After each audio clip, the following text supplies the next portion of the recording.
All right, time for a little condenser training. All the leaves and debris, the algae growing.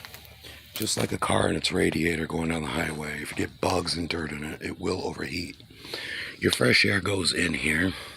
There's refrigerant coils. The refrigerant runs through a circuit system. The air passes over the coils, dissipates out the top. This fan motor can only handle so much weight on these fan blades on its design specs. So if we start adding dirt and whatnot, we'll burn this motor up preemptively because of the strain. I'm going to get all this crud and everything out because the compressor can't breathe and the compressor overheats. Then we start getting burnout compressor.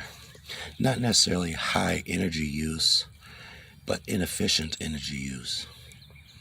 Okay? Disconnect box. Could always use a little caulking up behind here. Weatherization. Look out for the customer. Last 3 inches here of the coil is where you're going to get subcooling from. Once we have a vapor that comes in, it cools off, condenses back into a liquid, and then goes back to your indoor evaporator coil. All of this has to be cleaned out in order to get optimum efficiency in the lower part of your coil.